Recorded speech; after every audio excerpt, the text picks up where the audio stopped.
पार्वती प्रियपुत्राय पूर्वा सन्ध्या प्रवर्तते। उत्तिष्ठ गजराज्यास्य कर्तव्यं लोकपालनम्। उत्तिष्ठोत्तिष्ठ विघ्नेश उत्तिष्ठ गणनायक।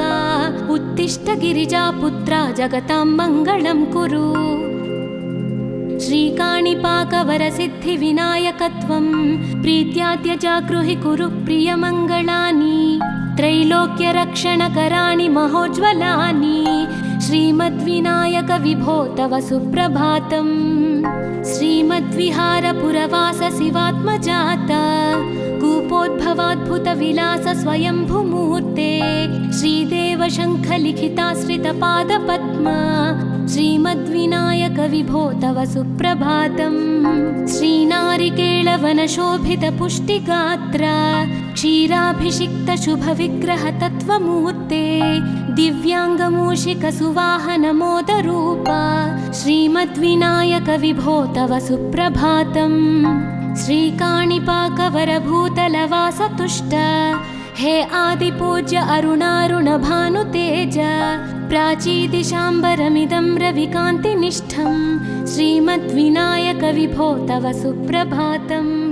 श्रीबाहुदा शुभतरङ्गसुबाहुदत्त सुस्निग्धशीतलकणानपि सङ्गृहीत्य प्रभातवायुरिहयास्यति सेवनाय श्रीमद्विनायक विभो तव सुप्रभातम्। गौरीकराम्बुजसुलालितदिव्यवक्त्र श्रीकण्ठमानसमुदाकरमोदरूप कैलासशैलशिखरस्थितबालभानो श्रीमद्गणेश्वर विभो तव सुप्रभातम्। दूर्वाङ्कुराणि जलजानि सुपुष्पकाणि बिल्वानि पूजनविधौ च सुसज्जितानि। नित्यार्चनोत्सुकमदोत्कटवारणास्य श्रीमद्गणेश्वर विभो तव सुप्रभातम्। हृत्कूपमध्यसमुपस्थितचित्स्वरूप कूटस्थतत्त्वमिदमेव हि बोधनेन त्वामत्र भासि विदधासि समस्तशोभान् श्रीमद्गणेश्वर विभो तव सुप्रभातम्। श्रीमुद्गलाख्यमुनिसन्नुतसच्चरित्र वासिष्ठकृत्समदमुख्य ऋषीश्वरीज्या वेदोक्तदेवगणमन्त्रगणादिनाथ श्रीमद्गणेश्वर विभो तव सुप्रभातम्। ऋग्वेदकीर्तितगणाधिपज्येष्ठराज त्वं ब्रह्मणस्पतिरिति प्रकटीकृतोऽसि। आधर्वशीर्षमनुमन्त्रितदिव्यमूर्ते श्रीमद्गणेश्वर विभो तव सुप्रभातम्। ब्रह्मादिदेव परिकीर्तितवेदपाठाः त्वच्छूर्पकर्णकुहरौ प्रविशन्ति देवाः। श्रुत्याधुनैव परिपालय धर्मसङ्घान् श्रीवल्लभेश भगवन् तव सुप्रभातम्। हेरम्बलम्ब जठराद्भुत दिव्यगात्र प्रारम्भपूजनमिदं दयया गृहीत्वा सर्वाशुभानि परिणाशय सर्वपुत्र श्रीवल्लभेश भगवन् तव सुप्रभातम्। भानुदयेन न हि दृश्यति चन्द्रबिम्बं त्वत्फालदेश शशिरेव विभाति नित्यं। सत्यस्वरूप निगमागमसन्नुताङ्घ्रे श्रीवल्लभेश भगवन् तव सुप्रभातम्। कालाग्निरुद्रसुतकालनियामकत्वं कालानुकूलफलदोऽसि कलामयोऽसि। कल्याणकारक कलाधर शेखरोऽसि श्रीवल्लभेश भगवन् तव सुप्रभातम्।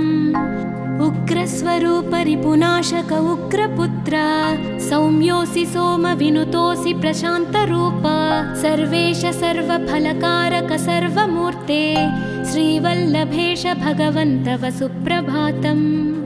दारिद्र्यदुःखभयभञ्जन दक्ष स्वामिन् तारुण्यविग्रहधनादिफलप्रदायिन् लावण्यमञ्जुलकलान्वितरञ्जितास्य हे विघ्ननाथ भगवन् तव सुप्रभातम्।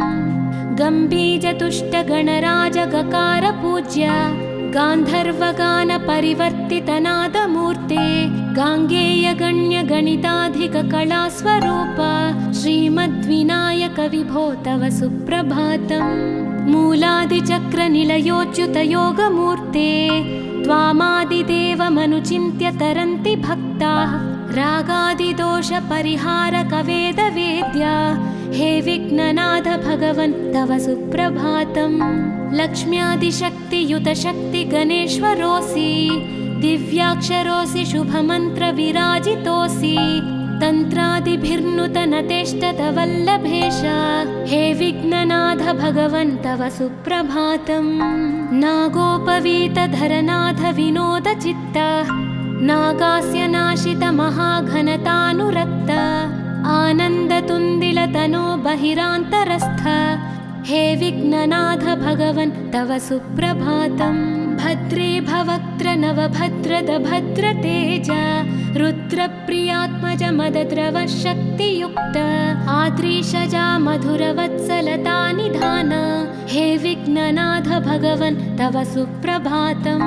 सर्वार्थसिद्धिफलदायक बुद्धिदायिन् विघ्नात्रिवज्रपरिपूज्य चतुर्थीकाले भद्रं पदं दिशसि भक्तगणार्थितोऽसि हे विघ्ननाथ भगवन् तव सुप्रभातम् बालादिभव्य बहुरूपधरोऽसि देव चिन्तामणिस्त्वमसि सर्वफलप्रदोऽसि त्वन्नाम दिव्यमणिरस्ति जगद्धिताय हे विघ्ननाथ भगवन् तव सुप्रभातम्